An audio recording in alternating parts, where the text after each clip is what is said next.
我们吃的粮食是那种田的人做的，不是皇帝、总统、做官的人做的。我们穿的衣服是裁缝做的，也不是皇帝、总统、做官的人做的。我们住的房屋是木匠、瓦匠、小工做的，更不是皇帝、总统、做官的人做的。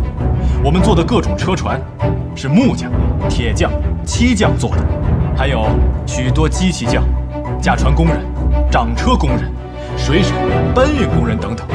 有他们，才能够把我们的货物和我们自己送向远方。这些都不是皇帝、总统、做官的人的功劳。这个世界上，若是没有种田的裁缝、木匠、瓦匠、小工、铁匠、漆匠、机器匠、驾船工人、掌车工人、水手、搬运工人等，那我们便没有饭吃，没有衣穿，没有房屋住，没有车坐，没有船坐。如此可见，人类各项人中，只有做工的人是台柱子，因为有他们的力量，才能够把整个社会撑住。若是没有做工的人，那我们便没有了衣食住和交通，我们便不能生存。如此，人类的社会岂不是要倒塌吗？我所以说，只有做工的人最有用，最贵重。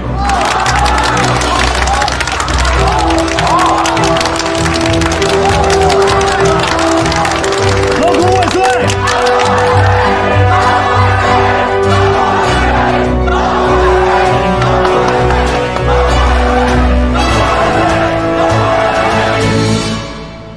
广大的工人朋友们，这一期的《新青年》详细的介绍了5·1国际劳动节的由来还有意义，而且用了大量的篇幅介绍了我们中国工人阶级的斗争和生活的情况。我建议啊，我们长辛店的工人夜校要好好的宣传一下这个情况，好把广大的工人阶级都组织起来，好不好？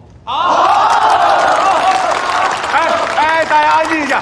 大周先生，您现在就给我们讲讲吧。啊，我们大家欢迎大周先生给我们演讲。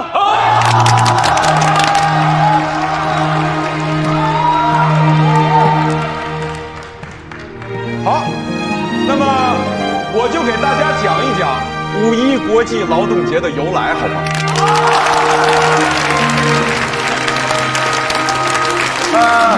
？1886年的5月1号，美国2万个企业的35万名劳工停工罢工，他们都涌到了大街上，举行了声势浩大的示威活动。示威什么呢？他们向政府示威，要求改善他们生活和工作的条件。他们要求每天只工作8小时，而且他们唱着8小时之歌。哎呀，这个歌词特别的有意思，我给大家说一说好不好？歌词大意是这样的：我们要改变这个世界，我们已经厌倦了每天白白的辛劳才只能挣到这么一点糊口的工钱。我们要每天工作8小时，因为我们没有时间思考。我们要实行8小时工作制，我们要闻闻花香，我们要晒晒太阳，因为我们相信上帝只让我们工作8小时。